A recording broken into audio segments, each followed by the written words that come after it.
What if your body has already been telling you your blood sugar is too high, and you've been missing it every single day?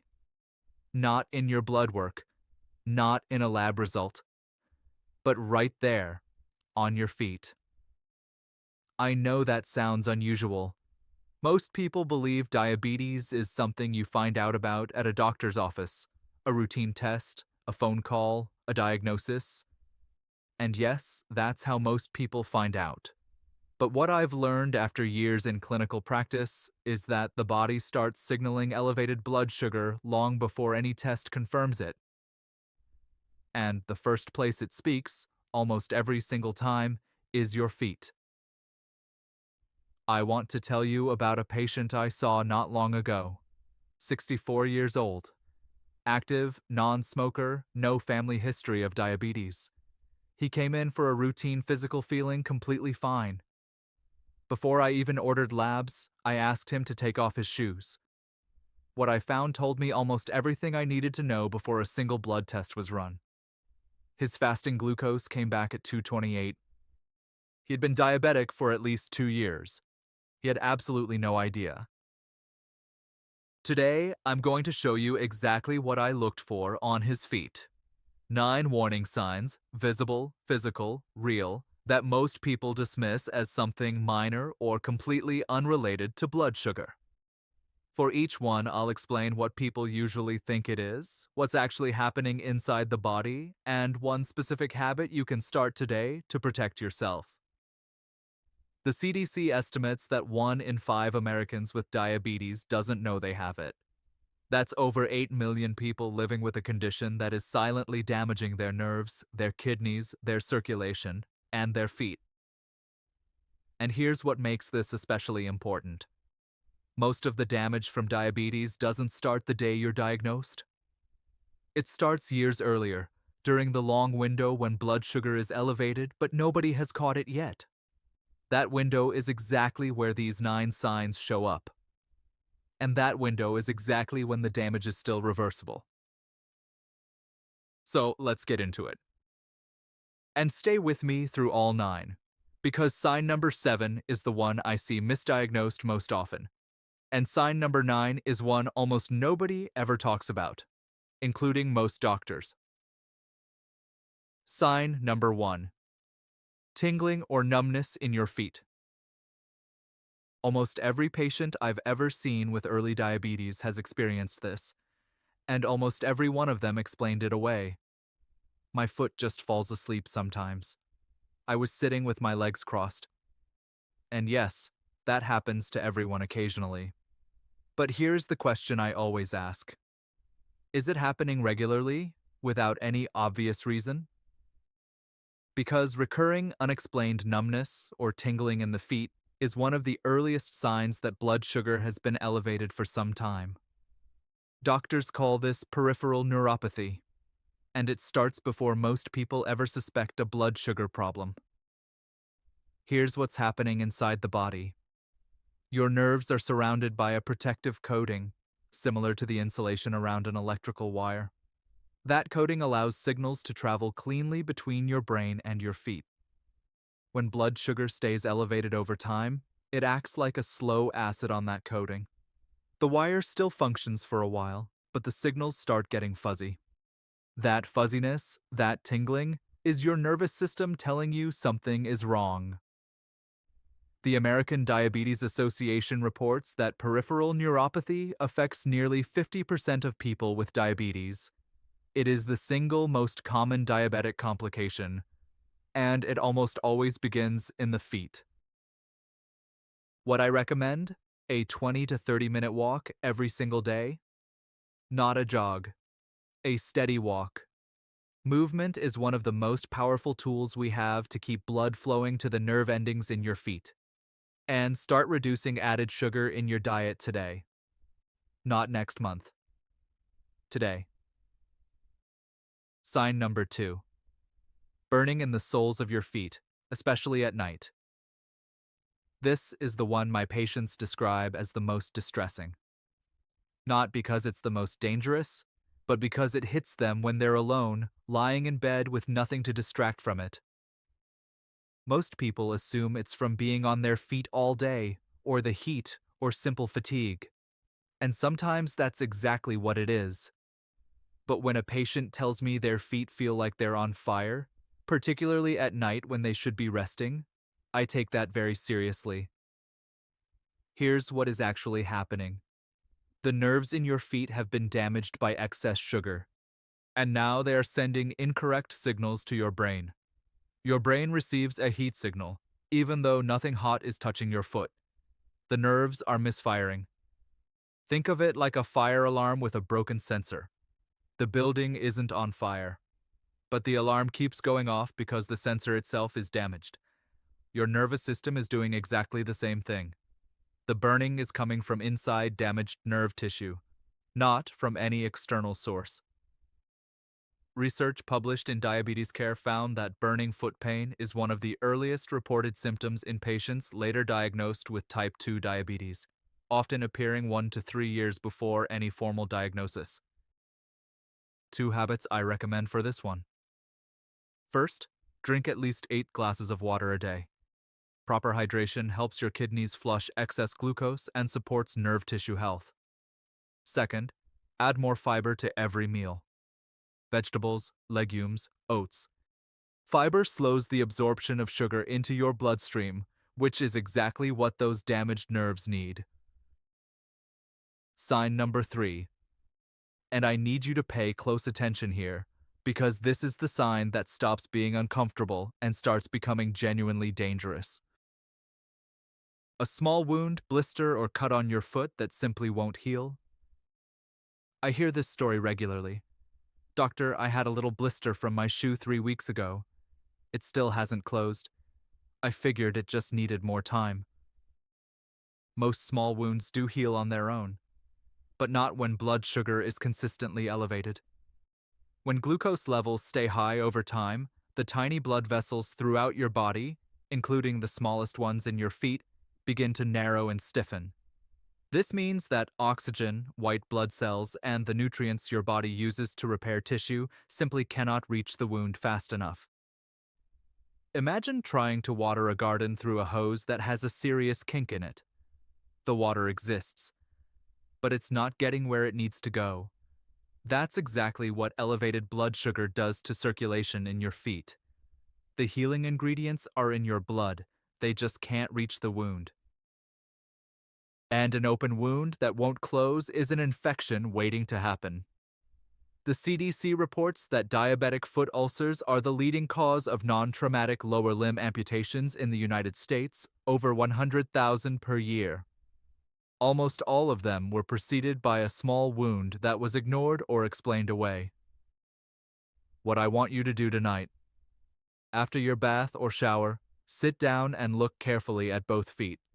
Look between every toe. Look at your heels. If you find any cut, blister, or broken skin, clean it with mild soap, apply antiseptic, and cover it. And if it hasn't improved within 48 hours, call your doctor. Not next week. 48 hours. Sign number 4. Skin discoloration around the ankles and lower legs. This one is hiding in plain sight. Most people walk past it every day without connecting it to blood sugar. Patients tell me, I think it's just sun damage, or I've always had darker skin on my ankles. And sometimes that's true. But there is a specific pattern of discoloration, deep red, darkened brown, or even a bluish tint around the ankles that I look for when assessing blood sugar risk. When circulation is compromised by elevated blood sugar, the lower legs and feet don't receive enough fresh, oxygenated blood. The skin changes color as a result. In some patients, the skin also becomes thinner and more fragile in those areas, another sign the tissue is not being properly nourished. I always explain it to patients this way. Think of your blood as a delivery system, carrying oxygen and nutrients to every part of your body. Your feet are at the end of the longest delivery route in the body, further from your heart than anywhere else. When the roads narrow because of damaged blood vessels, the deliveries stop arriving on time. The skin, starved of fresh oxygen, changes color. It's a distress signal you can see with your own eyes. if you know what to look for. A study in the Journal of the American Academy of Dermatology found that these skin changes are detectable on average 18 months before a formal diabetes diagnosis. The daily habit here: 5 minutes of ankle circles, toe raises, and calf stretches every morning. Even that small amount of movement helps drive blood flow into your feet and lower legs. And if you're sitting for long periods, elevating your feet slightly makes a meaningful difference. Sign number 5. Severely cracked heels that don't respond to moisturizer. This one surprises my patients the most because it looks completely harmless. Most people have had it for years and never once connected it to blood sugar. Doctor, my heels crack every winter. It's just dry skin. I hear that constantly. And yes, seasonal heel cracking is extremely common. But when your heels are cracking badly in the middle of summer, or when no amount of moisturizer seems to help, no matter how consistently you use it, that's a completely different story. Diabetes damages the autonomic nerves, the ones that control automatic functions you never consciously think about. One of those functions is regulating moisture and sweat production in the skin. When these nerves are damaged, the sweat glands in your feet stop working properly. Your feet lose their natural moisture from the inside out. No amount of lotion fixes the root cause. Think of your skin like a wall that needs to stay sealed. When those autonomic nerves are damaged, the mortar between the bricks starts crumbling. Cracks appear. And those cracks are not just cosmetic. They are open pathways for bacteria and infection. In a foot with poor circulation, that infection can become very serious very quickly. The American Podiatric Medical Association identifies chronic, hard-to-treat heel cracking as a significant indicator of autonomic neuropathy, a condition directly linked to long-term elevated blood sugar. 2 habits here.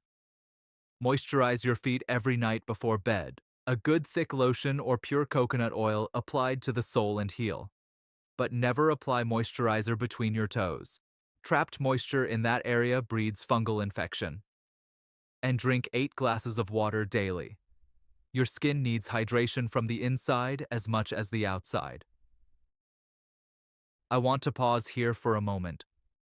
We've covered 5 signs so far, and I want to ask you something directly. Have you noticed any of these in yourself or in someone you care about? A parent, a spouse, a sibling? If the answer is yes, even one sign, that's important information. Please don't push it aside. We'll talk at the end of this video about exactly what to do. But first, let's finish all 9.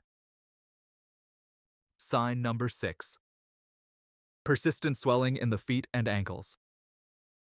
Almost everyone I've seen with this tells me the same thing. I stand on my feet all day, or I sit at a desk. The swelling is just from activity. And they're right that occasional swelling from a long day is completely normal. I want to be clear about that. But when your feet and ankles are consistently swollen, when you're leaving deep sock marks every evening, the picture changes. Elevated blood sugar affects the kidneys, and the kidneys control your body's fluid balance. When kidney function is under stress from years of high glucose, fluid begins to accumulate in the lowest part of the body, your feet and ankles. This swelling, called edema, is a sign that your body's filtration system is being overworked. Think of your kidneys as the filtration plant for your entire body. Every drop of blood passes through them to be cleaned. When elevated blood sugar damages those filters over time, the system backs up. Excess fluid has nowhere to go except downward. Gravity does the rest. It pools in your ankles. If you press your finger into the swollen area and the indentation stays for several seconds, that's called pitting edema. And it is not something to dismiss. The National Kidney Foundation reports that diabetic kidney disease affects approximately 1 in 3 adults with diabetes, and lower extremity edema is frequently the first visible sign that kidney function is being compromised. When you rest, elevate your feet above the level of your heart, even a few inches on a pillow. This helps fluid move back toward the center of your body. And reduce sodium in your diet. Salt causes your body to retain water, which makes edema significantly worse. Read labels. Many canned and processed foods are loaded with hidden sodium. Sign number 7. Sharp, stabbing, or electric pain in the feet, often mistaken for arthritis. This is the sign I see misdiagnosed most often. By the time patients find out what it actually is, they've been living with it for months, sometimes years, and masking it with over-the-counter pain medication. I hear this story constantly. I've been taking ibuprofen for the foot pain for months. I assumed it was arthritis. Maybe an old injury? And sometimes that's exactly right. But sometimes the pain has a completely different origin, one that ibuprofen will never touch. When nerves are damaged by chronic elevated blood sugar, they don't always go quiet. Sometimes they become hyperactive. Instead of going numb, they start firing random, intense signals that the brain interprets as severe pain. Stabbing, electric shock, a hot needle through the bottom of the foot. This tends to happen most often at night, when there are no other sensory inputs to compete with it. Think of a car alarm that was damaged in a fender bender. Every few minutes it starts going off, for no reason. Nobody is breaking in. The alarm is just broken. That's exactly what a damaged nerve does. It sends alarm signals to your brain when nothing is actually wrong. The pain is completely real, but its source is nerve dysfunction, not injury. And masking that signal with ibuprofen doesn't help the nerve. It just delays the conversation your body is desperately trying to have with you. A landmark study in the New England Journal of Medicine found that painful diabetic neuropathy affects approximately 25% of people with diabetes and is frequently mistaken for arthritis, tendinitis, or age-related joint pain. Every morning before you get out of bed, 5 minutes of gentle foot and ankle movement. Flex your feet, circle your ankles slowly, pull your toes back gently. Get blood moving before you put weight on your feet. And every evening, a gentle 3-minute massage along the sole and up the ankle. Light circular strokes. This stimulates circulation and nerve activity in ways that sitting still simply doesn't. Sign number 8. Feet that are persistently cold, regardless of the temperature around you. I hear this one with a laugh almost every time. Doctor, I've had cold feet my whole life. My wife has been stealing blankets from me for 30 years. And I laugh with them. Because, yes, some people just run cold. But then I ask, are your feet cold in July? Are they cold under 3 blankets in a warm room? Are they cold when the rest of your body feels perfectly warm? Because that is when I become concerned. Feet that are persistently cold, regardless of the external temperature, are a strong indicator of significantly compromised circulation in the lower extremities. The blood vessels have narrowed or stiffened to the point where warm blood simply isn't reaching the tips of your feet in sufficient volume. Think of your blood vessels like the heating pipes in a house. When those pipes narrow from years of blood sugar damage, the heat doesn't make it to the far end of the system. The room stays cold, no matter how hard the furnace works. That coldness isn't about the weather. It's about the pipes. The American Heart Association identifies peripheral artery disease caused by narrowed blood vessels as affecting over 8 million Americans. And diabetes is the single largest risk factor. Persistently cold feet are one of its most consistent early symptoms. The single best intervention here is a 30-minute brisk walk every single day. Not a stroll, a purposeful, arm-swinging walk. This forces blood into the feet and lower legs, strengthens blood vessel walls, and over time can begin to reverse some of the early narrowing. Start with 10 minutes if 30 feels like too much. The most important thing is to start today. Sign number 9. And this is the one almost nobody ever talks about. I have never seen it in a patient brochure. Most people walk right past it, including many doctors who aren't specifically looking for it. Loss of hair on the lower legs and tops of the feet. During a foot exam, I sometimes notice a visible absence of hair on the lower legs and the tops of the feet. The patient looks down and says, "Huh, I never noticed that." And that is exactly the problem. It's a quiet sign, easy to miss, but it matters enormously.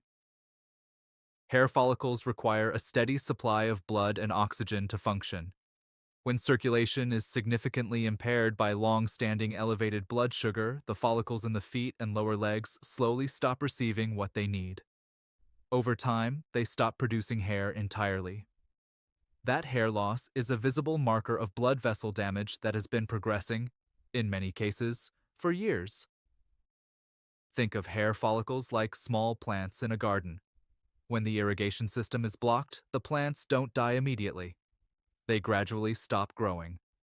The absence of growth is your body sending a message about your blood vessel health, a message you can see every single time you look at your legs.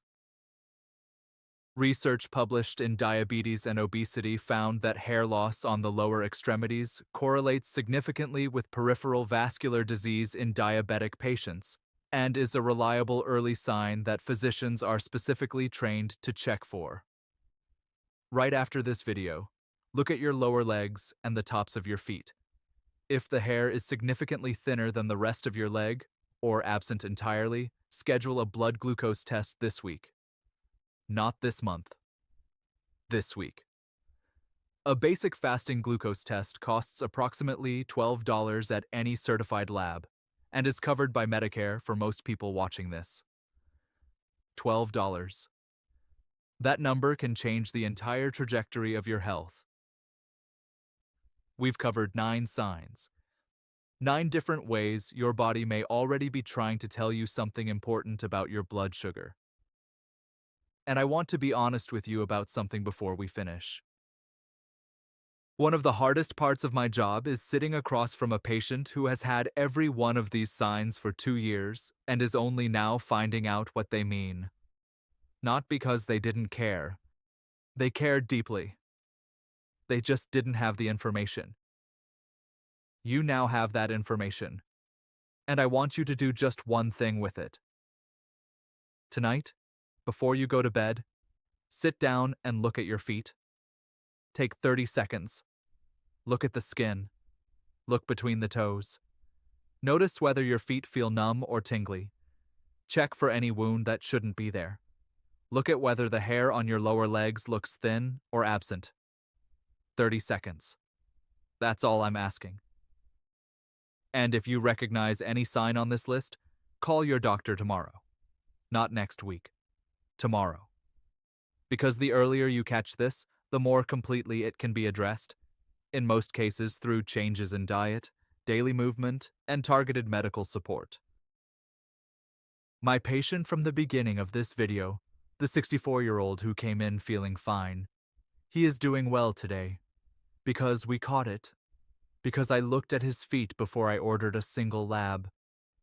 And because he was willing to act on what we found. You worked hard for the life you have. Your independence, your health, your ability to do what you love. Don't let something as manageable as blood sugar take any of that from you, just because nobody told you what to look for. Now you know. I hope this has been useful. Stay well, and I'll see you in the next video.